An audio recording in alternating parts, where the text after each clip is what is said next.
Good morning, students. In today's video, I will be solving a problem on final accounts of sole trader. This is the solution of a problem from Anglo University question paper 2017. It is a 24 marks question. Let us see the question. From the following trial balance of Shanmuka, prepare a trading and profit and loss account for the year ending 31st December 2016 and a balance sheet as on that date. Debit and credit side items are there. Capital, I will explain you where each item appears.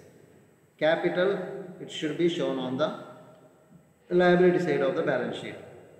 Plant and machinery should be shown on the asset side of the balance sheet. So we can show directly 50,000 or 50,000 plus this depreciation. 55,000 is the real machinery. From that 5,000 is deducted. So we got 50,000. We can directly write 50,000. Otherwise we can do 50 plus 5. 55,000 machinery value. Cost minus 5,000. Effect will be same. Instead of that you can directly write 50,000. Then so this plant and machinery goes to the balance sheet, and depreciation on machinery it will be shown on the debit side of the profit and loss account. Next we have repairs. Repairs is shown as expense on the debit side of the profit and loss account. Next we have wages 60,000. This is on the debit side of trading account. This is wages outstanding. Wages outstanding in the trial balance means this is last year's outstanding. So we cannot add. ಇದಕ್ಕೆ add ಮಾಡಲಿಕ್ಕಿಲ್ಲ, ಇದನ್ನು ಡೈರೆಕ್ಟಾಗಿ balance ಶೀಟಿಗೆ ಕೊಂಡೋಗ್ಬೇಕು. ಅರ್ಥ ಇದಲ್ವಾ? ಯಾಕೆಂದರೆ ಈ ವರ್ಷದ outstanding ಕೊಡಲಿಲ್ಲ ಅಡ್ಜಸ್ಟ್ಮೆಂಟಲ್ಲಿ. ಈ ವರ್ಷದ ಔಟ್ಸ್ಟ್ಯಾಂಡಿಂಗ್ ಕೊಟ್ಟರೆ ನಾವು ಇದಕ್ಕೆ ಏನು ಮಾಡಬೇಕಾಗುತ್ತೆ ಅಂದರೆ ಇದನ್ನು ಮೈನಸ್ ಮಾಡಬೇಕಾಗುತ್ತೆ ಕಾಲದ ವರ್ಷದ ಔಟ್ಸ್ಟ್ಯಾಂಡಿಂಗನ್ನು. ಈ ವರ್ಷದ ಔಟ್ಸ್ಟ್ಯಾಂಡಿಂಗ್ ಕೊಡದ ಕಾರಣ ನಾವೇನು ಮಾಡ್ಬೋದು, ಡೈರೆಕ್ಟ್ ಬ್ಯಾಲೆನ್ಸ್ ಶೀಟಿಗೆ ಕೊಂಡೋದ್ರೆ ಆಯಿತು. ಅರ್ಥ ಇದಲ್ವಾ? ನೆಕ್ಸ್ಟ್ ಸ್ಯಾಲರಿ ಫಾರ್ 11 months 11,000 ಅಂದರೆ ಒಂದು ತಿಂಗಳದ್ದು ಬಾಕಿ ಇದೆ, ಔಟ್ಸ್ಟ್ಯಾಂಡಿಂಗ್ ಇದೆ ಅಂತ ಅರ್ಥ. 11 ತಿಂಗಳಿಗೆ 11,000. ಈ ವರ್ಷಕ್ಕೆ 12 months ಇದೆ ಅಲ್ಲ, 12 monthsಲ್ಲಿ ಒಂದು ತಿಂಗಳು ಬಾಕಿ ಇದೆ, ಅದು ಔಟ್ಸ್ಟ್ಯಾಂಡಿಂಗ್. ಸೊ 11,000 ಡಿವೈಡೆಡ್ ಬೈ 11 ಅಂದರೆ ಒಂದು ತಿಂಗಳಿಗೆ 1,000 ಆಗುತ್ತೆ. ಹಾಗಾದರೆ 1,000 ಔಟ್ಸ್ಟ್ಯಾಂಡಿಂಗ್ ಇದೆ. Salary 11,000 plus outstanding 1,000. ಅದನ್ನು ಏನು ಮಾಡಬೇಕಂದ್ರೆ total 12,000 debit side of the profit and loss ಅಕೌಂಟಲ್ಲಿ ಬರೀಬೇಕು. ಮತ್ತು 1,000 ಔಟ್ಸ್ಟ್ಯಾಂಡಿಂಗ್ ಇದೆಯಲ್ಲ ಅದನ್ನು ಇಲ್ಲಿ ಬರೆದು ಮತ್ತೆ ಬ್ಯಾಲೆನ್ಸ್ ಶೀಟಲ್ಲಿ ಲಯಬಿಲಿಟಿ ಸೈಡಿಗೆ ತಗೊಂಡು ಹೋಗಬೇಕು. ಮತ್ತು income tax, this is income tax and income tax can be taken as A ಏನಂದರೆ ನಾವು ಅದನ್ನು ಡ್ರಾಯಿಂಗ್ಸ್ ಆಗಿ ತೆಗಿಬೋದು. ಇದು ಅಡ್ಜಸ್ಟ್ಮೆಂಟಲ್ಲಿ ಕೊಟ್ಟಿಲ್ಲ, ಇದು ಟ್ರಯಲ್ ಬ್ಯಾಲೆನ್ಸಲ್ಲಿ ಕೊಟ್ಟಿದ್ದಾರೆ. ಹಾಗಾಗಿ ಇಲ್ಲಿ ನಾವು ಇದನ್ನು ಏನು ಮಾಡ್ಬೋದು, ಡೈರೆಕ್ಟಾಗಿ ಒಂದೇ ಕಡೆ ತೆಗಿಲಿಕ್ಕಲ್ಲ, ಹಾಗಾಗಿ ಇದನ್ನು ಡೈರೆಕ್ಟಾಗಿ ಡ್ರಾಯಿಂಗ್ಸ್ ಆಗಿ ತೆಗಿಬೋದು. ಇದು ಡ್ರಾಯಿಂಗ್ಸ್ ಅಷ್ಟೇ, ಅರ್ಥ ಆಯ್ತಲ್ವ? ಸೊ ಡ್ರಾಯಿಂಗ್ಸ್ ಆಗಿ ನಾವು ಎಲ್ಲಿ ಅಂದರೆ ಇನ್ಕಮ್ ಟ್ಯಾಕ್ಸ್, ಇದು ಪರ್ಸನಲ್ ಇನ್ಕಮ್ ಟ್ಯಾಕ್ಸ್ ಆಗಿರ್ಬೋದು. ಹಾಗಾಗಿ ಇದನ್ನು ನಾವು ಡ್ರಾಯಿಂಗ್ಸ್ ಆಗಿ ತೆಗಿಬೋದು. ಅಂದರೆ ಬ್ಯಾಲೆನ್ಸ್ ಶೀಟಲ್ಲಿ ಲಯಬಿಲಿಟಿ ಸೈಡಲ್ಲಿ ಕ್ಯಾಪಿಟಲಿಂದ ಮೈನಸ್ ಮಾಡಬೇಕು ಡ್ರಾಯಿಂಗ್ ಆಗಿ. ಕ್ಯಾಶ್ ಮತ್ತು building both of them asset side of the profit balance sheet. ಮತ್ತು ಡಿಪ್ರಿಸಿಯೇಷನ್ ಆನ್ ಬಿಲ್ಡಿಂಗ್ ಹಾಗೆ ಹೇಳಿದ ಹಾಗೆ 1,60,000 ಪ್ಲಸ್ 8,000 1,68,000 ಬರೆದು 8,000 ಮೈನಸ್ ಮಾಡ್ಬೋದು, ಅಥವಾ 1,68,000 ಡೈರೆಕ್ಟಾಗಿ ಬ್ಯಾಲೆನ್ಸ್ ಶೀಟಲ್ಲಿ ಬರೀಬೋದು. ನಂತರ ಡಿಪ್ರಿಸಿಯೇಷನ್ ಆನ್ ಮೆಷಿನರಿ ಬಿಲ್ಡಿಂಗನ್ನು ನಾವು ಫಸ್ಟಿಗೆ ಏನು ಮಾಡಬೇಕಂದ್ರೆ ಪ್ರಾಫಿಟ್ ಆ್ಯಂಡ್ ಲಾಸ್ ಅಕೌಂಟ್ನ ಡೆಬಿಟ್ ಸೈಡಲ್ಲಿ ಬರೀಬೇಕು. ಪರ್ಚೇಸ್ ಸೇಲ್ಸ್ ಗೊತ್ತಿದೆ ಅಲ್ಲ, ಟ್ರೇಡಿಂಗ್ ಅಕೌಂಟ್ನ ಡೆಬಿಟ್ ಸೈಡಲ್ಲಿ ಪರ್ಚೇಸ್, ಕ್ರೆಡಿಟ್ ಸೈಡಲ್ಲಿ ಸೇಲ್ಸ್, ಮತ್ತು ರಿಟರ್ನ್ಸ್ ಇದ್ದರೆ ಮೈನಸ್ ಮಾಡಬೇಕು. Debtors, creditors, bills receivable, bills payable. ಇದು ಡೆಟಾರ್ಸ್, ಇದು ಕ್ರೆಡಿಟಾರ್ಸ್. ಇದು ಬಿಲ್ಸ್ ರಿಸೀವೇಬಲ್, ಇದು ಬಿಲ್ಸ್ ಪೇಯಬಲ್. ಇದನ್ನು ಬ್ಯಾಲೆನ್ಸ್ ಶೀಟಲ್ಲಿ ಹಾಕಬೇಕು. ಡೆಟಾರ್ಸ್ ಡೆಬಿಟ್ ಸೈಡಲ್ಲಿ ಅಸೆಟ್ ಸೈಡಲ್ಲಿ, ಕ್ರೆಡಿಟಾರ್ಸ್ ಲಯಬಿಲಿಟಿ ಸೈಡಲ್ಲಿ, ಬಿಲ್ಸ್ ರಿಸೀವೇಬಲ್ ಡೆಬಿಟ್ ಅಸೆಟ್ ಸೈಡಲ್ಲಿ, ಬಿಲ್ಸ್ ಪೇಯಬಲ್ 16,000 ಎಲ್ಲಿ ಲಯಬಿಲಿಟಿ ಸೈಡಲ್ಲಿ. ಮತ್ತು ಡಿಸ್ಕೌಂಟ್ ಇದನ್ನು ನಾವು ಎಲ್ಲಿ ತೋರಿಸಬೇಕಂದ್ರೆ discount profit and loss account credit ಸೈಡಲ್ಲಿ ತೋರಿಸಬೇಕು. ಸ್ಟಾಕ್, ಇದು ಓಪನಿಂಗ್ ಸ್ಟಾಕ್ ಟ್ರೇಡಿಂಗ್ ಅಕೌಂಟ್ನ ಫಸ್ಟ್ ಐಟಮ್ ಡೆಬಿಟ್ ಸೈಡಲ್ಲಿ. ಇಂಟ್ರೆಸ್ಟ್ ಎಕ್ರೂಡ್ ಅಂತ ಹೇಳಿದರೆ ಇದು ಲಾಸ್ಟ್ ಇಯರ್ನ ಎಕ್ರೂಡ್ ಇಂಟ್ರೆಸ್ಟ್. ಇದನ್ನು ನಾವು ನೇರವಾಗಿ ಬ್ಯಾಲೆನ್ಸ್ ಶೀಟಿಗೆ ಕೊಂಡು ಹೋಗಬೇಕು. ಬ್ಯಾಲೆನ್ಸ್ ಶೀಟಲ್ಲಿ ಅಸೆಟ್ ಸೈಡಲ್ಲಿ ಬರೀಬೇಕು. ಅರ್ಥ ಇದೆಲ್ಲ. ಈ ಸಲದ ಔಟ್ಸ್ಟ್ಯಾಂಡಿಂಗ್ ಏನು ಕೊಡಲಿಲ್ಲ, ಈ ಸಲದ ಔಟ್ಸ್ಟ್ಯಾಂಡಿಂಗ್ ಕೊಟ್ಟರೆ ಮತ್ತೆ ಅಡ್ಜಸ್ಟ್ಮೆಂಟ್ ಮೈನಸ್ ಮಾಡ್ಬೋದಿತ್ತು ಇಂಟ್ರೆಸ್ಟಿಂದ. ಮತ್ತು ಓವರ್ ಡ್ರಾಫ್ಟ್ ಇದನ್ನು ಬ್ಯಾಲೆನ್ಸ್ ಶೀಟಲ್ಲಿ ಲಯಬಿಲಿಟಿ ಸೈಡಲ್ಲಿ ಬರೀಬೇಕು. Commission it should be return on the credit side of the profit and loss account. Bad debts ಹಾಗೆ ಬ್ಯಾಡ್ ಡೆಟ್ಸಿಗೆ ಟ್ರೀಟ್ಮೆಂಟ್ ಇದೆ, ಅದನ್ನು ನಾನು ಮತ್ತೆ ಹೇಳ್ತೇನೆ. ಇದು ಓಲ್ಡ್ ಬ್ಯಾಡ್ ಡೆಟ್ ಮತ್ತು ನ್ಯೂ ಬ್ಯಾಡ್ ಡೆಟ್ ಕೊಟ್ಟಿದ್ದಾರಲ್ವ, ಹಾಗಾಗಿ ಇದರದ್ದು ಅಡ್ಜಸ್ಟ್ಮೆಂಟ್ ಮತ್ತೆ ಹೇಳ್ತೇನೆ. ಕೆಳಗೆ ಅಡ್ಜಸ್ಟ್ಮೆಂಟಲ್ಲೆಲ್ಲ ಇದೆ. ಓಕೆ ಓಕೆ ನಂತರ ಇದು ಸ್ಟಾಕ್, ಕ್ಲೋಸಿಂಗ್ ಸ್ಟಾಕ್ 70,000 ಇದೆ. ಇದನ್ನು 2 ಕಡೆ ತೆಗಿಬೇಕು. ಫಸ್ಟಿಗೆ ಟ್ರೇಡಿಂಗ್ ಅಕೌಂಟ್ನ ಕ್ರೆಡಿಟ್ ಸೈಡಲ್ಲಿ ಲಾಸ್ಟ್ ಐಟಮ್, ಮತ್ತು ಲಾಸ್ಟ್ ಅಥವಾ ಅದರ ಮೊದಲನೇ ಐಟಮ್ ಡೆಸ್ಟ್ರಾಯ್ಡ್ ಬೈ ಫೈರ್ ಇದೆಯಲ್ಲ ಅದರ ಮೊದಲು ಬರಿಬೋದು. ಮತ್ತು ಅದನ್ನು ಬ್ಯಾಲೆನ್ಸ್ ಶೀಟಲ್ಲಿ ಅಸೆಟ್ ಸೈಡಿಗೆ ಹಾಕಬೇಕು, ಕರೆಂಟ್ ಅಸೆಟ್ ಆಗಿ. ಓಕೆ, ಮತ್ತು right of bad debts 4,000 maintain 5% RBD. ಇದನ್ನು ನಾನು ಅಡ್ಜಸ್ಟ್ಮೆಂಟ್ ತೋರಿಸ್ತೇನೆ ನಿಮಗೆ, ಈಗ ಎಕ್ಸ್ಪ್ಲೈನ್ ಮಾಡಿ ಕನ್ಫ್ಯೂಸ್ ಮಾಡಬೇಡಿ. ಈಗ ಎಕ್ಸ್ಪ್ಲೈನ್ ಮಾಡೋದಿಲ್ಲ, ವರ್ಕೌಟ್ ಮಾಡುವಾಗ ನೆಕ್ಸ್ಟ್ ಸ್ಲೈಡಲ್ಲಿ ತೋರಿಸ್ತೇನೆ. 1 ಮಂತ್ ಸ್ಯಾಲ್ರಿ ಔಟ್ಸ್ಟ್ಯಾಂಡಿಂಗ್ ಆಲ್ರೆಡಿ ಹೇಳಿ ಆಯಿತು. Goods costing 1,000 were used by trader. ಇದನ್ನು ಏನು ಮಾಡಬೇಕಂದ್ರೆ 2 ಟ್ರೀಟ್ಮೆಂಟ್ ಇದೆ. ಫಸ್ಟಿಗೆ ಟ್ರೇಡಿಂಗ್ ಅಕೌಂಟಲ್ಲಿ ಪರ್ಚೇಸಿಂದ ಮೈನಸ್ ಮಾಡಬೇಕು, ಅದು ಗೂಡ್ಸನ್ನು ಡ್ರಾ ಮಾಡಿದ್ದು. ಮತ್ತೆ ಏನು ಮಾಡಬೇಕಂದ್ರೆ ಲಯಬಿಲಿಟಿ ಸೈಡಲ್ಲಿ ಬ್ಯಾಲೆನ್ಸ್ ಶೀಟಲ್ಲಿ ಲಯಬಿಲಿಟಿ ಸೈಡಲ್ಲಿ ಕ್ಯಾಪಿಟಲಿಂದ ಅದನ್ನು ಮೈನಸ್ ಮಾಡಬೇಕು. ಕ್ಲಿಯರ್ ಆಯ್ತಲ್ವ? ಮತ್ತು goods of the value of 6,000 have been destroyed by 5, ಇದನ್ನು ಟ್ರೇಡಿಂಗ್ ಅಕೌಂಟ್ನಲ್ಲಿ ಕ್ಲೋಸಿಂಗ್ ಸ್ಟಾಕ್ನ ನಂತರ ಬರಿಬೇಕು. ಮತ್ತು insurance company admitted the claim for ₹4,800 ಇದೆಯಲ್ಲ, ಹಾಗಾಗಿ ಏನು ಮಾಡಬೇಕಂದ್ರೆ ಅದನ್ನು 2 ಟ್ರೀಟ್ಮೆಂಟ್ ಇದೆ. 6,000 ಇದೆಯಲ್ಲ, ಈ 6,000 ಮೈನಸ್ 4,800, ಆಗ ನಮಗೆ ನಿಜವಾದ ಲಾಸ್ 1,200. ಅದನ್ನು ಲಾಸ್ ಬೈ ಫೈರ್ ಅಂತ ಲಾಸ್ ಬೈ ಫೈರ್ ಅಂತ ಪ್ರಾಫಿಟ್ ಆ್ಯಂಡ್ ಲಾಸ್ ಅಕೌಂಟ್ನ ಡೆಬಿಟ್ ಸೈಡಲ್ಲಿ ಬರೀಬೇಕು. ಮತ್ತು ಈ 4,000 1,200 ಆಯಿತು, ಮತ್ತು 4,800 ಇದನ್ನು ಬ್ಯಾಲೆನ್ಸ್ ಶೀಟಲ್ಲಿ ಅಸೆಟ್ ಸೈಡಲ್ಲಿ ಬರೀಬೇಕು, ಕ್ಲೈಮ್ ಫ್ರಮ್ ಇನ್ಶೂರೆನ್ಸ್ ಕಂಪನಿ ಅಂತ ಬರೀಬೇಕು. ಮತ್ತು ಬಿಲ್ಸ್ ರಿಸೀವೇಬಲ್ ಡಿಸ್ಹಾನರ್ಡ್, ಇದನ್ನು ನಾವು 2 ಟ್ರೀಟ್ಮೆಂಟ್ ಇದೆ ಇದಕ್ಕೆ, ಸರಿ ಗಮನಿಸಿ. ಅಡ್ಜಸ್ಟ್ಮೆಂಟಲ್ಲಿ ತೋರಿಸ್ತೇನೆ, ಮತ್ತು ಎಷ್ಟು ಕಷ್ಟ ಇಲ್ಲದ ಕಾರಣ ಇಲ್ಲಿ ಒಮ್ಮೆ ಎಕ್ಸ್ಪ್ಲೇನ್ ಮಾಡ್ತೇನೆ. ಒಂದನೇದಾಗಿ ಬಿಲ್ಸ್ ರಿಸೀವೇಬಲ್ ಡಿಸ್ಹಾನರ್ಡನ್ನು ಬಿಲ್ಸ್ ರಿಸೀವೇಬಲಿಂದ ಮೈನಸ್ ಮಾಡಬೇಕು, ಕ್ಲಿಯರ್ ಅಲ್ವಾ? ಮತ್ತು ಡೆಟಾರ್ಸಿಗೆ ಆ್ಯಡ್ ಮಾಡಬೇಕು, ಎಲ್ಲಿ ಬ್ಯಾಲೆನ್ಸ್ ಶೀಟ್ನ ಅಸೆಟ್ ಸೈಡಲ್ಲಿ ಏನು ಮಾಡಬೇಕು? ಬಿಲ್ಸ್ ರಿಸೀವೇಬಲ್ ಡಿಸ್ಹಾನರ್ಡನ್ನು ಬಿಲ್ಸ್ ರಿಸೀವೇಬಲಿಂದ ಮೈನಸ್ ಮಾಡೋದು, ಡೆಟಾರ್ಸಿಗೆ ಆ್ಯಡ್ ಮಾಡೋದು. ಯಾಕೆಂದರೆ ಬಿಲ್ಸ್ ರಿಸೀವೇಬಲ್ ಡಿಸ್ಹಾನರ್ ಆದಾಗ ಅದು ಡೆಟಾರ್ಸ್ನ ಲಿಸ್ಟಿಗೆ ಹೋಗ್ತದೆ. ಡೆಟಾರ್ಸ್ ಒಂದು ಇಷ್ಟಿರ್ತಾರೆ, ಕೆಲವು ಡೆಟಾರ್ಸ್ ಅವರಿಗೆ ಕೆಲವರಿಂದ ಬಿಲ್ ಬಂದಿರ್ತದೆ, ಆಗ ಅವರನ್ನು ಡೆಟಾರ್ಸ್ ಲಿಸ್ಟಿಂದ ತೆಗೆದು ಬಿಲ್ಸ್ ರಿಸೀವೇಬಲ್ ಬಂದಿದ್ದರೆ ಬಿಲ್ಸ್ ರಿಸೀವೇಬಲ್ ಅಂತ ಇನ್ನೊಂದು ಲಿಸ್ಟ್ ಮಾಡಿರ್ತೇವೆ, ಅಲ್ಲಿ ಆಗ್ತದೆ. ಈಗ ಅದು ಡಿಸ್ಹಾನರ್ ಆಗಿ ಬಿಟ್ಟರೆ ಅದು ಮತ್ತೆ ಡೆಟಾರ್ಸ್ ಲಿಸ್ಟಿಗೆ ಹೋಗ್ತದೆ. ಹಾಗೆ ಇದಿಷ್ಟು ವಿಷಯಗಳನ್ನು ಎಕ್ಸ್ಪ್ಲೈನ್ ಮಾಡಿದೆ. ಇನ್ನು ನೋಡುವ ಪ್ರಾಕ್ಟಿಕಲ್ ಆಗಿ ಹೇಗೆ ಮಾಡೋದು ಅಂತ ನೋಡಿ. ಟ್ರೇಡಿಂಗ್ ಅಕೌಂಟಲ್ಲಿ ನೋಡಿ, ನಾನೀಗ ಹೇಳಿದ ಐಟಮ್ ಎಲ್ಲ ಇದೆ ಇಲ್ಲಿ, ಒಂದೊಂದೇ ಐಟಮ್ ನೋಡ್ತಾ ಹೋಗುವ. ಪ್ರಾಬ್ಲಮಲ್ಲಿ ಕ್ವಶನ್ ಪೇಪರ್ ಇದ್ದರೆ ನೀವು ಅದನ್ನು ಮಾಡ್ಬೋದು, ಅಥವಾ ಫಸ್ಟಿಗೆ ಕ್ವಶನನ್ನು ಬರೆದಿಡಬೇಕು, ಬರೆದಿಟ್ಟು ನಂತರ ನೀವು ವರ್ಕೌಟ್ ಮಾಡಲಿಕ್ಕೆ ಪ್ರಾರಂಭಿಸಬೇಕು. ನನ್ನ ಈ ವರ್ಕೌಟ್ ನಾನು ಎಕ್ಸ್ಪ್ಲೈನ್ ಮಾಡುವಾಗ ನೀವು ಪ್ರಾಬ್ಲಮ್ನೊಟ್ಟಿಗೆ ಹೋಗ್ತಾ ಇರಿ, ಆಗ ನಿಮಗೆ ಈಸಿಯಾಗಿ ಅರ್ಥ ಆಗ್ತದೆ. ಯಾಕೆಂದರೆ trading account, profit and loss account ಮತ್ತು ಬ್ಯಾಲೆನ್ಸ್ ಶೀಟ್ ಮಾಡಲಿಕ್ಕಿದೆ, ಹಾಗಾಗಿ ಕನ್ಫ್ಯೂಸ್ ಮಾಡಲಿಕ್ಕೆ ಇಲ್ಲ, ಸರಿಯಾಗಿ ಅರ್ಥ ಮಾಡಬೇಕು, ಕನ್ಫ್ಯೂಸ್ ಆಗಬೇಡಿ. ಓಕೆ, ಸೊ ಏನು ಮಾಡಬೇಕು ನಾನು ಹೇಳಿದೆ ಈಗ. ಫಸ್ಟ್ ಆಫ್ ಆಲ್ ನೀವು ನಿಮ್ಮಲ್ಲಿ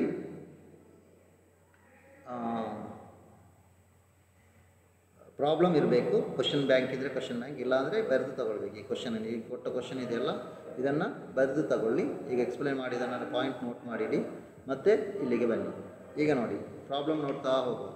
ಟ್ರೇಡಿಂಗ್ ಅಕೌಂಟಿಗೆ ಬರುವಂಥ ಐಟಮ್, ಈಗ ಫಸ್ಟಿಗೆ trading and in the books of Shanmukha trading and profit and loss account for the year ended 31st December 2016 ಅಂತ ಹೆಡ್ಡಿಂಗ್ ಬರೆದು ನಂತರ ಏನು ಮಾಡಬೇಕಂದ್ರೆ ಅಲ್ಲಿ ಆಯ್ತಲ್ಲ, ಅಲ್ಲಿ ಐಟಮ್ ನೋಡುವ. ಸಾಮಾನ್ಯವಾಗಿ ಟ್ರೇಡಿಂಗ್ ಅಕೌಂಟಲ್ಲಿ ಬರುವ ಐಟಮ್ ಹೇಳ್ತೇನೆ. Opening stock, purchase minus return, ಮತ್ತು ಡ್ರಾಯಿಂಗ್ಸ್ ಏನಾದರೂ ಇದ್ದರೆ ಗೂಡ್ಸ್ ಡ್ರಾಯಿಂಗ್ಸ್ ಇದ್ದರೆ ಮೈನಸ್, ಮತ್ತು ವೇಜಸ್ ಮೂರನೇದು, ಮತ್ತು ಫ್ರೈಟ್ ಇದ್ದರೆ, ಕ್ಯಾರೇಜ್ ಇನ್ವರ್ಡ್ ಇದ್ದರೆ, ಪವರ್ ಫ್ಯೂಯಲ್ ಅಂತ ಬರ್ತದೆ. ಇಷ್ಟು ಐಟಮ್ ಕ್ಲಿಯರ್ ಅಲ್ಲ. ಮತ್ತು ಕ್ರೆಡಿಟ್ ಸೈಡಲ್ಲಿ 3 ಐಟಮ್ ಸಾಮಾನ್ಯವಾಗಿ ಬರೋದು: ಸೇಲ್ಸ್, ಕ್ಲೋಸಿಂಗ್ ಸ್ಟಾಕ್. ಸೇಲ್ಸಿಂದ ರಿಟರ್ನ್ಸ್ ಮೈನಸ್ ಮಾಡಬೇಕು, ಕ್ಲೋಸಿಂಗ್ ಸ್ಟಾಕ್, ಮತ್ತು ಗೂಡ್ಸ್ ಡೆಸ್ಟ್ರಾಯ್ಡ್ ಬೈ 5 ಇಷ್ಟು ಐಟಮ್ ಬರ್ತದೆ. ಎಲ್ಲಾದರೂ ಈ ಐಟಮ್ ಇದೆ ನೋಡುವ. ಪ್ರಾಬ್ಲಮಲ್ಲಿ ನೋಡಿ, ಓಪನಿಂಗ್ ಸ್ಟಾಕ್ ಫಸ್ಟಿಗೆ ಬರಬೇಕು. ಓಪನಿಂಗ್ ಸ್ಟಾಕ್ ಅಲ್ಲಿ ಇದೆ ನೋಡಿ, ಡಿಸ್ಕೌಂಟ್ನ ನಂತರ ಇದೆ. ಸ್ಟಾಕ್ ಆನ್ 1/1/2016 ಅಂತ ಇದೆ, 70,000 ಬರೆದ್ರಲ್ಲ.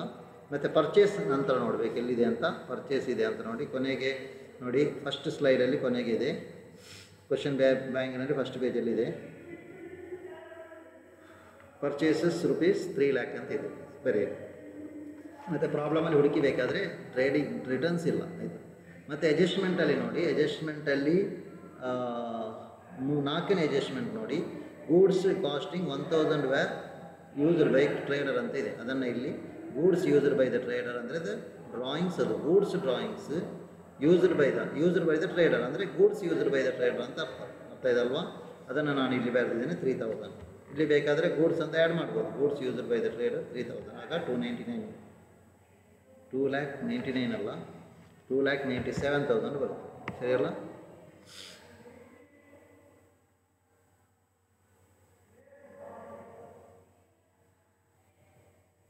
ಎಸ್.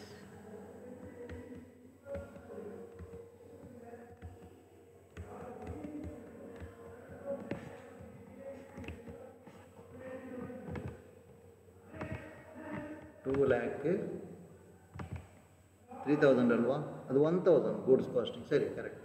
ಇದು ಅಮೌಂಟ್ ರಾಂಗ್ ಆಗಿತ್ತು, ಬರೆದದು 1000 ಮಾಡಿದೆ, ಸರಿ ಆಯ್ತಲ್ವ. ಓಕೆ, ಗೂಡ್ಸ್ ಇದು ಮಾಡಿದಷ್ಟು, ಡ್ರಾಯಿಂಗ್ ಮಾಡಿದ್ದು 1000. ಈಗ ನೋಡಿ 3,000, 3 lakh minus 1,000, 2,99,000. ಸರಿ ಆಯ್ತಲ್ಲ. ಸರಿ, ನೆಕ್ಸ್ಟ್ ನೋಡುವ. ವೇಜಸ್ ಇದೆ ಅಂತ ನೋಡಿ ಪ್ರಾಬ್ಲಮಲ್ಲಿ. ವೇಜಸ್ ಇದೆ ಅಲ್ವಾ, ಪ್ರಾಬ್ಲಮಲ್ಲಿ ಕಾಣ್ತಾ ಇದೆ ನೋಡಿ. ರಿಪೇರ್ಸ್ನ ನಂತರ ಇದೆ 60,000 ಟು ವೇಜಸ್. ಮತ್ತು ಕ್ಯಾರೇಜ್ ನೋಡಿಲ್ಲ, ಮತ್ತು ಫ್ರೈಟ್ ಇಲ್ಲ, ಅದೇನಿಲ್ಲ, ಅಲ್ಲಿಗೆ ಆಯಿತು. ಮತ್ತು ಸೇಲ್ಸ್ ನೋಡಿ, ಕ್ರೆಡಿಟ್ ಸೈಡಿಗೆ ಸೇಲ್ಸ್ ಕೊನೆಗೆ ಫಸ್ಟ್ ಪೇಜಲ್ಲಿದೆ ನೋಡಿ, ಫಸ್ಟ್ ಸ್ಲೈಡಲ್ಲಿ 5 lakh, ಅದಕ್ಕೇನು ಅಡ್ಜಸ್ಟ್ಮೆಂಟ್ ಇಲ್ಲ. ಮತ್ತು ಕ್ಲೋಸಿಂಗ್ ಸ್ಟಾಕ್ ಅಡ್ಜಸ್ಟ್ಮೆಂಟಲ್ಲಿ ಫಸ್ಟ್ ಐಟಮ್ ನೋಡಿ, ಬೈ ಕ್ಲೋಸಿಂಗ್ ಸ್ಟಾಕ್ ಅಂತ ಇದೆ 70,000, ಅದನ್ನು ಬರೀರಿ. ಕ್ಲಿಯರ್ ಆಯ್ತಲ್ಲ. ಮತ್ತು ನೀವು ಅಡ್ಜಸ್ಟ್ಮೆಂಟ್ ನಂಬರ್ 5ಗೆ ಹೋಗಿ, goods of the value 6,000 have been destroyed by fire ಅಂತಿದೆಯಲ್ಲ, ಅದನ್ನು ಇಲ್ಲಿ ಬರೀರಿ, by goods destroyed by fire. ಇಲ್ಲಿಗೆ ಮುಗಿ 5 lakh ಪ್ಲಸ್ 70,000 ಪ್ಲಸ್ 6,000, 5,76,000 ಇಲ್ಲಿ ಬರೀರಿ, ಎರಡು ಸೈಡಲ್ಲಿ ಬರೀರಿ. ಮತ್ತು ಇದು 5,76,000 ಮೈನಸ್ 70,000 ಮೈನಸ್ 2,99,000 ಮೈನಸ್ 60,000 ಅಂದರೆ 1,47,000 ಬರುತ್ತೆ. ಈಗ ಟ್ರೇಡಿಂಗ್ ಅಕೌಂಟ್ ಮುಗೀತು ಈ ಭಾಗ. ಇನ್ನು ಪ್ರಾಫಿಟ್ ಆ್ಯಂಡ್ ಲಾಸ್ ಅಕೌಂಟ್ನ ಭಾಗವನ್ನು ಅದರಲ್ಲೇ ಕಂಟಿನ್ಯೂ ಮಾಡಿ ನಾನು ನೆಕ್ಸ್ಟ್ ಸ್ಲೈಡಲ್ಲಿ ತೋರಿಸ್ತೇನೆ ನೋಡಿ. ಈ ಗ್ರಾಸ್ ಪ್ರಾಫಿಟನ್ನು ಅಲ್ಲಿಗೆ ಕೊಂಡೋಗುವ. By gross profit brought down 1,47,000. Clear ಆಯ್ತಲ್ಲ. ಇನ್ನು ನೋಡಿ ಅಸೆಟ್ಸ್ ಈ ಸೈಡ್, ಇದರಲ್ಲಿ ಸಾಮಾನ್ಯವಾಗಿ ಇದು ನಾನು ಒಂದು ಆರ್ಡ್ರಲ್ಲಿ ಬರೀಲಿಲ್ಲ, ಬೇಕಾದರೆ ಆರ್ಡ್ರಲ್ಲಿ ಹಾಕ್ಬೋದು, ಡಿಪ್ರಿಸಿಯೇಷನಲ್ಲಿ ಒಟ್ಟಿಗೆ ಹಾಕ್ಬೋದು. ನಾನು ಪ್ರಾಬ್ಲಮ್ ಇರುವ ಹಾಗೆ ಬರ್ಕೊಂಡು ಹೋಗಿದ್ದೇನೆ ನೋಡಿ. ಇದು ಫಸ್ಟ್ ಆದ ಕಾರಣ ನೆಕ್ಸ್ಟ್ ನಾನು ಆರ್ಡ್ರಲ್ಲೇ ಬರೀತಾ ಹೋಗ್ಬೋದು. ಈಗ ಪ್ರಾಬ್ಲಮಲ್ಲಿ ನೋಡುವ. ಸಾಮಾನ್ಯವಾಗಿ ಇಲ್ಲಿ ಬರುವುದು ಸ್ಯಾಲರಿ, ರಿಪೇರ್ಸ್, ಡಿಪ್ರಿಸಿಯೇಷನ್, ಬ್ಯಾಡ್ ಡೆಟ್ಸ್, ಇಂಥ ಐಟಮ್ಗಳು ಬರುತ್ತೆ. ಮತ್ತು ಇದೆಲ್ಲ ಡಿಸ್ಕೌಂಟ್ ಅಲೌಡ್, ಇದೆಲ್ಲ ಡೆಬಿಟ್ ಸೈಡಲ್ಲಿ ಬರ್ತದೆ. Advertisement, general expense, sundry expense ಎಲ್ಲ ಬರ್ತದೆ. ಏನೆಲ್ಲ ಇದೆ ನೋಡುವ. ಪ್ರಾಬ್ಲಮಲ್ಲಿ ನೋಡ್ತಾ ಹೋಗುವ. ಥರ್ಡ್ ಐಟಮ್ ನೋಡಿ ಡಿಪ್ರಿಸಿಯೇಷನ್ ಮೆಷಿನರಿ 5,000 ಹಾಗೆ ಬರೀರಿ. ಫೋರ್ತ್ ನೆಕ್ಸ್ಟ್ ಐಟಮ್ ನೋಡಿ ರಿಪೇರ್ಸ್ ಅಂತಿದೆ ಪ್ರಾಬ್ಲಮಲ್ಲಿ 3,000 ಹಾಗೆ ಬರೀರಿ. ವೇಜಸ್ ಬರೆದಾಯಿತು. ನಂತರ salary for 11 months, salary paid 11,000 ಮತ್ತು 1 month ಔಟ್ಸ್ಟ್ಯಾಂಡಿಂಗ್ ಅಂತ ಆಗ ನಾನು ಹೇಳಿದೆ. ಔಟ್ಸ್ಟ್ಯಾಂಡಿಂಗ್ ಫಾರ್ 1 month ಅಂದರೆ 11,000 11 ತಿಂಗಳಿಗೆ ಡಿವೈಡೆಡ್ 11 ಆದರೆ ಒಂದು ತಿಂಗಳಿಗೆ ಎಷ್ಟಾಗ್ತದೆ, 1,000 ಆಗುತ್ತೆ. 1,000 outstanding, so 12,000 salary. Next item ಏನಿದೆ, ನೆಕ್ಸ್ಟ್ ನೋಡಿ ಡಿಪ್ರಿಸಿಯೇಷನ್ ಆನ್ ಬಿಲ್ಡಿಂಗ್ ಅಂತ ಒಂದು ಐಟಮ್ ಇದೆ, ಅದನ್ನು ಬರೀರಿ. ಅದೇ ಆರ್ಡ್ರಲ್ಲಿದೆ ನೋಡಿ. ನಂತರ ನೆಕ್ಸ್ಟ್ ಯಾವುದು ಬರುತ್ತೆ, ಡಿಸ್ಕೌಂಟ್ ಇಲ್ಲ, ರಿಸೀವ್ಡ್ ಇಲ್ಲ, ಮತ್ತು ಕಮಿಷನ್ ರಿಸೀವ್ಡಲ್ಲಿ ಬ್ಯಾಡ್ ಡೆಟ್ಸ್ ಅಂತ ಕೊನೆಗೆ ಒಂದು ಐಟಮ್ ಇದೆ. ಬ್ಯಾಡ್ ಡೆಟ್ಸ್ ಎಷ್ಟಿದೆ ಅಲ್ಲಿ, 4,000 ಇದೆ, ಅದು ಓಲ್ಡ್ ಬ್ಯಾಡ್ ಡೆಟ್ಸ್. ಮತ್ತು ಅಡ್ಜಸ್ಟ್ಮೆಂಟ್ ನೋಡಿ, second adjustment right of further bad debts 4,000 ಇದು ಸೆಕೆಂಡ್ ಒನ್. ನ್ಯೂ ಬ್ಯಾಡ್ ಡೆಟ್ಸ್ ಅಥವಾ ಫರ್ದರ್ ಬ್ಯಾಡ್ ಡೆಟ್ಸ್ ಅಂತ ಹೇಳ್ಬೋದು. ಫರ್ದರ್ ಬ್ಯಾಡ್ ಡೆಟ್ಸ್, ಇಲ್ಲಿ ಫರ್ದರ್ ಅಂತ ಕೊಟ್ಟ ಕಾರಣ ಹಾಗೆ ಬರೀಬೋದು ಬೇಕಾದ್ರೆ. ನಂತರ ನೋಡಿ ಪ್ರಾಬ್ಲಮಲ್ಲಿ ನಂತರ ಏನಿದೆ ಅಂದರೆ, ಇದನ್ನು ಬೇಕಾದರೆ ನಾನು ಚೇಂಜ್ ಮಾಡ್ತೀನಿ, ಫರ್ದರ್ ಅಂತ ಬರೀಬೋದು.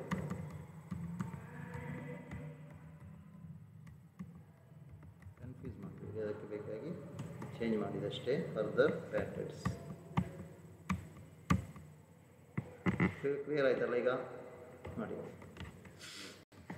ಫರ್ದರ್ ಬ್ಯಾಡ್ ಡೆಟ್ಸ್ ₹4,000 ಆಯ್ತಲ್ವಾ. ನಂತರ ಅದರಲ್ಲೇ ಅದೇ ಸೆಕೆಂಡ್ ಅಡ್ಜಸ್ಟ್ಮೆಂಟಲ್ಲಿದೆ ಮೈಂಟೈನ್ 5% RBD ಅಂತ. 5% RBD ಅಂದರೆ 4,000 ಬರುತ್ತೆ, ಅದು ನ್ಯೂ RBD. ಅದು RBD ಅಂತ ಬರೆದ್ರೆ ಸಾಕು, ನ್ಯೂ ಅಂತ ಬೇಕಾಗಿಲ್ಲ. ಮೈಂಟೈನ್ 5% RBD ಅಂದರೆ RBD ಅಂದರೆ ಅಂತ ಬರೆದ್ರೂ ಸಾಕಾಗುತ್ತೆ. ಯಾಕೆಂದರೆ ನ್ಯೂ ಓಲ್ಡ್ ಅಂತೇನಿಲ್ಲ ಇಲ್ಲಿ. ಓಲ್ಡ್ ಇದ್ದರೆ ಬ್ಯಾಲೆನ್ಸ್ ಶೀಟ್ ಪ್ರಾಬ್ಲಮಲ್ಲಿ ಕೊಟ್ಟಿರ್ತಾರೆ, ಇಲ್ಲಿ ಇಲ್ಲದ ಕಾರಣ ಅಲ್ಲೇ ಅಷ್ಟೇ ಬರೆದು ಸಾಕಂತ ಬಿಟ್ಟೆ, ಚೇಂಜ್ ಮಾಡಿದೆ. ನೋಡಿ ಕ್ಲಿಯರ್ ಅಲ್ವಾ? ಈಗ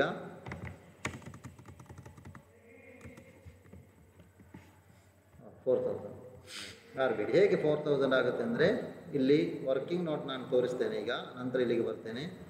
ಆರ್ ಬಿ ಡಿ ಹೇಗೆ ಅಂದರೆ, ಸನ್ರಿ ಡೆಟಾರ್ಸ್ ನೋಡಿ ಪ್ರಾಬ್ಲಮಲ್ಲಿ 80,000 ಇದೆ. ಅದರಿಂದ ಬ್ಯಾಡ್ ಡೆಟ್ಸ್ ಎಲ್ಲಿರುವುದು, ಅಡ್ಜಸ್ಟ್ಮೆಂಟಲ್ಲಿರುವ bad debt, this is further bad debt ಆಯ್ತಲ್ಲ, 4000. ಅದನ್ನು ಸರಿ ಅರ್ಥ ಮಾಡಬೇಕು, ಅದು ಫರ್ದರ್ ಬ್ಯಾಡ್ ಡೆಟ್ಸ್. ಇದು ಯಾವುದಂದರೆ ಫರ್ದರ್ ಬ್ಯಾಡ್ ಡೆಟ್ಸ್. ಫರ್ದರ್ ಬ್ಯಾಡ್ ಡೆಟನ್ನಲ್ಲಿ ನಾವು ಮೈನಸ್ ಮಾಡಬೇಕು. ಫರ್ದರ್ ಬ್ಯಾಡ್ ಡೆಟ್ ಮೈನಸ್ ಮಾಡಿದ ನಂತರ ಬಿಲ್ಸ್ ರಿಸೀವೇಬಲ್ ಡಿಸ್ಹಾನರ್ಡ್ ಇದೆಯಲ್ಲ, ಅದನ್ನು ಮೈನಸ್ ಮಾಡಬೇಕು. ಕ್ಲಿಯರ್ ಆಯ್ತಲ್ವಾ? ಬಿಲ್ಸ್ ರಿಸೀವೇಬಲ್ ಡಿಸ್ಹಾನರ್ಡ್ ನೋಡಿ, sundry ಡೆಟಾರ್ಸ್ 80,000, further bad debt 4,000 minus ಮಾಡಿ, ಆಗ 76,000 ಸಿಗುತ್ತೆ. ಮತ್ತು ಅದಕ್ಕೆ ನಾವು ಆಗ ಹೇಳಿದೆ ನಾನು, ಬಿಲ್ಸ್ ರಿಸೀವೇಬಲ್ ಡಿಸ್ಹಾನರ್ಡನ್ನು ಡೆಟಾರ್ಸಿಗೆ ಆ್ಯಡ್ ಮಾಡಬೇಕು, ಮೈನಸ್ ಮಾಡೋದಲ್ಲ ಆ್ಯಡ್ ಮಾಡಬೇಕಂತ ಹೇಳಿದೆ. ಆಗ ಪ್ರಾಬ್ಲಮ್ ಸಾಲ್ವ್ ಮಾಡುವಾಗ ಎಕ್ಸ್ಪ್ಲೈನ್ ಮಾಡುವಾಗ ಹೇಳಿದೆ, ಅದನ್ನು ಆ್ಯಡ್ ಮಾಡಬೇಕು. ಆಗ 80,000 ಮೈನಸ್ 4,000 ಪ್ಲಸ್ 4,000 ಅಂದರೆ 80,000 ಬರುತ್ತೆ. ಸೊ 80,000 ಇಂಟು 5% ಅಂದರೆ 4,000, ಅದು ಆರ್ ಬಿ ಡಿ. ಕ್ಲಿಯರ್ ಆಯ್ತಲ್ವ? ಸೊ 80,000, ಅದರಿಂದ ಈ 4,000 ಮೈನಸ್ ಮಾಡೋದು, ಮತ್ತು ಇನ್ನೊಂದು 4,000 ಅದು ಬಿಲ್ಸ್ ರಿಸೀವೇಬಲ್ ಡಿಸ್ಹಾನರ್ಡ್ ಮತ್ತು ಡೆಟಾರ್ಸಿಗೆ ಆ್ಯಡ್ ಆಗ್ತದೆ, ಅದನ್ನು ಆ್ಯಡ್ ಮಾಡೋದು, ಅದರ ಮೇಲೆ 5% ಅಂದರೆ 4,000. ಸೊ 12,000 ಆಯಿತು. ಕ್ಲಿಯರ್ ಆಯ್ತಲ್ವಾ? ಇನ್ನು ಅಡ್ಜಸ್ಟ್ಮೆಂಟ್ ನಂಬರ್ 5 ನೋಡಿ, goods of the value ₹6,000 have been destroyed by fire ಅಂತ ಕೊಟ್ಟ ನಂತರ ಇದೆ, and the insurance company has admitted claim of 4,800. ಈಗ ಲಾಸ್ ಎಷ್ಟಾಗಾದರೆ 6,000 ಲಾಸ್ ಆಗಿದೆ, ಅದರಲ್ಲಿ 4,800 ಇನ್ಶೂರೆನ್ಸ್ ಕಂಪನಿದು ಸಿಗುತ್ತೆ. ಸೊ ರಿಯಲ್ ಲಾಸ್ ಎಷ್ಟು, ನಿಜವಾಗಿ ಆ್ಯಕ್ಚುಯಲ್ ಲಾಸ್ ಎಷ್ಟು, 6,000 minus 4,800, 1,200 only. To loss on goods destroyed by fire 1,200. Clear ಆಯ್ತಲ್ಲ? ಈಗ ನೋಡಿ ಇಲ್ಲಿ ಬನ್ನಿ, ಒಂದು ಕ್ರೆಡಿಟ್ ಸೈಡಿಗೆ ನೋಡ್ತಾ ಹೋಗಿ, ಏನಾದರೂ ಇದೆ ಅಂತ ನೋಡಿ, ಏನಾದರೂ ಇನ್ಕಮ್ ಇದೆ ಅಂತ ಕ್ರೆಡಿಟ್ ಸೈಡಲ್ಲಿ ನೋಡಿ. ಸೆಕೆಂಡ್ ಸ್ಲೈಡಲ್ಲಿ ಸೆಕೆಂಡ್ ಪೇಜಲ್ಲಿದೆ ಪ್ರಾಬ್ಲಮಲ್ಲಿ, ಡಿಸ್ಕೌಂಟ್ ಅಂತ ಇದೆ 8,000 ರುಪೀಸ್, ಮತ್ತು ಕಮಿಷನ್ ಇದೆ 10,000 ರುಪೀಸ್. ಅದು ಆಚೀಚಾಗಿದೆ, ಸರಿ ಮಾಡುವ. ಡಿಸ್ಕೌಂಟ್ ಎಷ್ಟು ಪ್ರಾಬ್ಲಮಲ್ಲಿ? ಡಿಸ್ಕೌಂಟು 8,000 ಇದೆ, ಕಮಿಷನ್ 10,000 ಇದೆ ಅಷ್ಟೇ. Discount 8,000, commission 10,000. ಕ್ಲಿಯರ್ ಆಯ್ತಲ್ಲ? ಈಗ ಡಿಸ್ಕೌಂಟ್ ರಿಸೀವ್ಡ್ 8,000 ಅಂತಿದೆಯಲ್ಲ, ಅದನ್ನು ಬರೆಯಿರಿ, ಮತ್ತು ಕಮಿಷನ್ 10,000 ಇದೆ, ಅದು ಕಮಿಷನ್ ರಿಸೀವ್ಡ್ ಆಯಿತು. ಇಲ್ಲಿಗೆ ಮುಗಿಯಿತು. ಈಗ ಕ್ಲೋಸ್ ಮಾಡುವ. 1,47,000 ಪ್ಲಸ್ 8,000, 1,55,000 ಪ್ಲಸ್ 10,000, 1,65,000 ಎರಡು ಕಡೆ ಬರೆಯಿರಿ. After that deduct it from 1,65,000, 5,000, 3,000, 12,000, 8,000, 12,000, 1,200 deduct ಮಾಡಿ. ಈಗ ಬ್ಯಾಲೆನ್ಸ್ 1,23,800 ಸಿಗುತ್ತೆ. That is the new to net profit transfer to capital account. Balance ಶೀಟಲ್ಲಿ ಕ್ಯಾಪಿಟಲ್ ಅಕೌಂಟ್ಗೆ ಇದನ್ನು ಆ್ಯಡ್ ಮಾಡಬೇಕು, ಈ ನೆಟ್ ಪ್ರಾಫಿಟನ್ನು. ಇಲ್ಲಿಗೆ ಮುಗಿಯಿತು. ನೆಕ್ಸ್ಟ್ ಇದು ವರ್ಕಿಂಗ್ ನೋಟ್ ಆಗಿ ಹೇಳಿದೆ. ನೆಕ್ಸ್ಟ್ ಬ್ಯಾಲೆನ್ಸ್ ಶೀಟ್ ನೋಡುವ. ಬ್ಯಾಲೆನ್ಸ್ ಶೀಟೆಲ್ಲ ಬರೆದು ಡೇಟೆಲ್ಲ ಬರೀರಿ. ಆ್ಯಸ್ ಆನ್ 31st December 2012 ಅಂತ ಬರೆದು ಲಯಾಬಿಲಿಟಿ ಸೈಡ್ ಮತ್ತು ಅಸೆಟ್ ಸೈಡ್ ಮಾಡಿ. ಫಸ್ಟಿಗೆ ಲಯಾಬಿಲಿಟಿ ಸೈಡ್ ನೋಡ್ತಾ ಹೋಗುವ. ಲಯಾಬಿಲಿಟಿ ಸೈಡ್ನ ಐಟಮ್ಸ್ ಎಲ್ಲ ಎಲ್ಲಿರ್ತದೆ ಅಂದರೆ,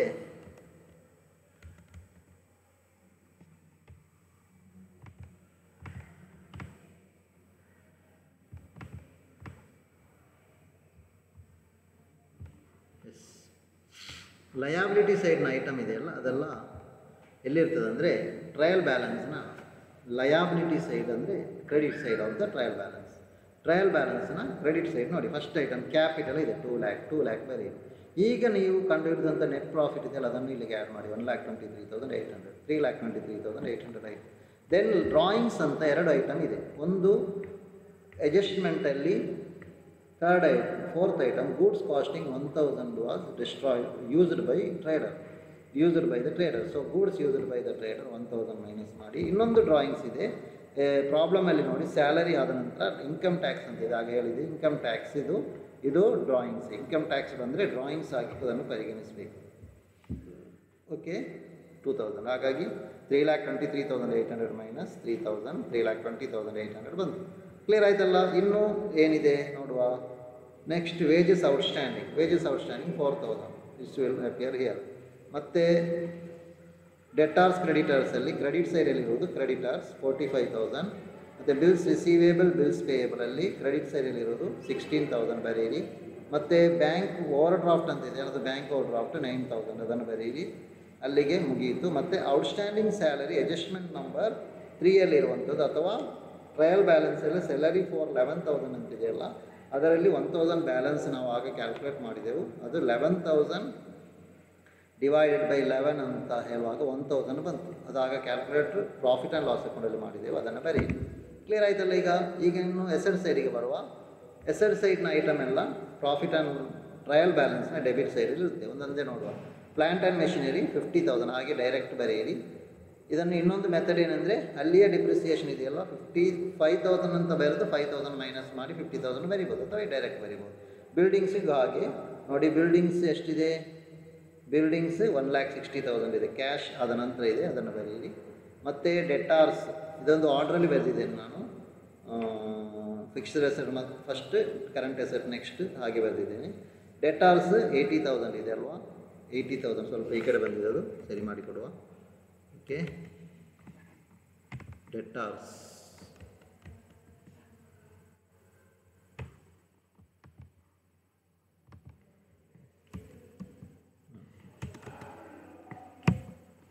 ಸೊ ಡೆಟಾರ್ಸ್ ರುಪೀಸ್ 80,000 ಇದೆ. ಅದರಿಂದ ಫರ್ದರ್ ಬ್ಯಾಡ್ ಡೆಟ್ಸ್, ಬ್ಯಾಲೆನ್ಸ್ ಶೀಟಲ್ಲಿರುವ ಬ್ಯಾಡ್ ಡೆಟನ್ನು ಇಲ್ಲಿ ಮೈನಸ್ ಮಾಡಲಿಕ್ಕೆ, ಟ್ರಯಲ್ ಬ್ಯಾಲೆನ್ಸಲ್ಲಿರುವ ಬ್ಯಾಡ್ ಡೆಟನ್ನು ಇಲ್ಲಿ ಮೈನಸ್ ಮಾಡಬಾರ್ದು. ಅಡ್ಜಸ್ಟ್ಮೆಂಟಲ್ಲಿರುವ ಬ್ಯಾಡ್ ಡೆಟನ್ನು ಇಲ್ಲಿ ಮೈನಸ್ ಮಾಡಬೇಕು. ಅಡ್ಜಸ್ಟ್ಮೆಂಟಲ್ಲಿ number 2ಅಲ್ಲಿ 4,000 rupees further bad debt ಇದೆ. ಮತ್ತು ಆರ್ ಬಿ ಡಿ, ಅದು ನ್ಯೂ ಆರ್ ಬಿ ಡಿ ಅಂತ ಬರೀಬೇಕಾಗಿಲ್ಲ, ಆರ್ ಬಿ ಡಿ ಅಂತ ಬರೆದರೂ ಸಾಕು. ನಾನು ಆರ್ ಬಿ ಡಿ ಅಂತಲೇ ಬರೀತೀನಿ. ನ್ಯೂ ಆರ್ ಬಿ ಡಿ ಅಂದರೆ ಒಂದು ಆರ್ ಬಿ ಡಿ ಅಲ್ಲಿರ್ತದೆ. ಆಗ ಈ ಆರ್ ಬಿ ಡಿ ಏನಾಯಿತು? 4,000. ಅದು ಎಲ್ಲಿದೆ? ನಾವು ಆಗ ಕ್ಯಾಲ್ಕುಲೇಟ್ ಮಾಡಿದೆವು, ವರ್ಕಿಂಗ್ ನೋಟಲ್ಲಿ ತೋರಿಸಿದೆ ಅಲ್ವಾ, ಅದು 4,000. ಮತ್ತು ಇನ್ನೊಂದು ಐಟಮ್ ಏನಂದರೆ, ಕೊನೆಯ item 6th item bills receivable discounted ಅಂತ ಇದೆ. ಅದನ್ನು ಆಗ ನಾನು ಅಡ್ಜಸ್ಟ್ಮೆಂಟಲ್ಲಿ ತೋರಿಸಿದೆ. ಅಡ್ಜಸ್ಟ್ಮೆಂಟಲ್ಲಿ ನಾವು ಅದನ್ನು ಮೈನಸ್ ಮಾಡಿ ತೋರಿಸಿದೆ. ಈಗ ಅದನ್ನೇನು ಮಾಡಬೇಕಂದ್ರೆ, ಇಲ್ಲಿ ಅಡ್ಜಸ್ಟ್ಮೆಂಟಲ್ಲಿ ಡೆಟಾರ್ಸಿಂದ ಪ್ಲಸ್ ಮಾಡಿದೆ, ಡೆಟಾರ್ಸಿಗೆ ಅದೇ ರೀತಿ ಇಲ್ಲಿ ಪ್ಲಸ್ ಮಾಡಬೇಕು. ಅರ್ಥ ಆಯ್ತಲ್ವಾ? So 80,000 plus R B D, further bad debts minus R B D plus B R bills receivable discounted. So total 76,000 ಇಲ್ಲಿ ಬ್ಯಾಲೆನ್ಸ್ ಸಿಗುತ್ತೆ. ಕ್ಲಿಯರ್ ಆಯ್ತಲ್ಲ? ಮತ್ತು ಬಿಲ್ಸ್ ರಿಸೀವೇಬಲ್ ಬರೆದ್ರ ನಂತರ ನೋಡಿ, ಬಿಲ್ಸ್ ರಿಸೀವೇಬಲ್ 30,000 ಅಂತ ಇದೆ ಇಲ್ಲಿ ಅಲ್ವಾ? ಅದಕ್ಕೆ ನಾವೇನು ಮಾಡಬೇಕಂದ್ರೆ, ಬಿಲ್ಸ್ ರಿಸೀವೇಬಲ್ ಡಿಸ್ಫೌಂಡೆಡ್ ಇಲ್ಲಿ ಆ್ಯಡ್ ಮಾಡಬೇಕು, ಇಲ್ಲಿ ಮೈನಸ್ ಮಾಡಬೇಕು. ಕ್ಲಿಯರ್ ಆಯ್ತಲ್ವಾ? ಮತ್ತು ನೆಕ್ಸ್ಟ್ ಐಟಮ್ ಇಂಟ್ರೆಸ್ಟ್ ಎಕ್ರೂಡ್ ಅಂತ ಒಂದು ಐಟಮ್ ಇದೆ, ಅದು ಎಸೆಟ್ ಆಗಿ ಬರ್ತದೆ. ಹಾಗೆ ಹೇಳಿದೆ, ಎಸೆಟ್ ಆಗಿ ಬರುತ್ತೆ. ಮತ್ತು ನೆಕ್ಸ್ಟ್ ಯಾವುದು ಐಟಮ್ ಇದೆ? ಕ್ಲೋಸಿಂಗ್ ಸ್ಟಾಕ್ ನೋಡಿ. ಕ್ಯಾಶನ್ನು ಕೊನೆಗೆ ಬರೆಯುವ, ಕ್ಯಾಶ್ ಒಂದು ಬಿಟ್ಟಿದೆ, ಅದು ಕೊನೆಗೆ ಬರೆಯುವ. ಕ್ಲೋಸಿಂಗ್ ಸ್ಟಾಕ್ ಅಡ್ಜಸ್ಟ್ಮೆಂಟಲ್ಲಿ ಒಂದನೇ ಐಟಮ್ 70,000. ಮತ್ತು ಅಡ್ಜಸ್ಟ್ಮೆಂಟಲ್ಲಿ 5th ಐಟಮಲ್ಲಿ ನಾನು ಹೇಳಿದೆ 6,000 ಲಾಸ್ ಆಫ್ ಗೂಡ್ಸ್ ಡೆಸ್ಟ್ರಾಯ್ಡ್, ಅದರಲ್ಲಿ 4,800 ಇನ್ಶೂರೆನ್ಸ್ ಕ್ಲೈಮ್ ಬರುತ್ತೆ ಅಂತ. ಅದೊಂದು asset possibility of receiving the money. So insurance claim 4,800. ಮತ್ತು ಕ್ಯಾಶ್ ರುಪೀಸ್ 5,000. ಕ್ಯಾಶಲ್ಲಿ ಫಸ್ಟ್ ಪೇಜಲ್ಲಿ ಇನ್ಕಮ್ ಟ್ಯಾಕ್ಸ್ನ ನಂತರ ಇದೆ, ಅಲ್ಲಿಗೆ ನಮ್ಮ ಬ್ಯಾಲೆನ್ಸ್ ಶೀಟ್ ಟ್ಯಾಲಿ ಆಗುತ್ತೆ. ಏನಾದರೂ ಡೌಟ್ ಇದ್ದರೆ, ಅರ್ಥ ಆಗದೇ ಇದ್ದರೆ ನೀವು ಮೆಸೇಜ್ ಮಾಡ್ಬೋದು, ಕಮೆಂಟ್ ಹಾಕ್ಬೋದು. ಯೂಟ್ಯೂಬ್ ಚಾನಲಲ್ಲಿ ವಿಡಿಯೋವನ್ನು ಕರೆಕ್ಟಾಗಿ ವ್ಯೂ ಮಾಡಿ ಪಾಯಿಂಟ್ಸ್ ಎಲ್ಲ ಬರೆದಿಡಿ, ಪ್ರಾಬ್ಲಮನ್ನು ಬರ್ಕೊಳ್ಳಿ. ಸೊ ಡೌಟ್ ಇದ್ದರೆ ಕ್ಲಾರಿಫಿಕೇಷನ್ ಕೇಳ್ಬೋದು. Okay, thank you for listening to the video.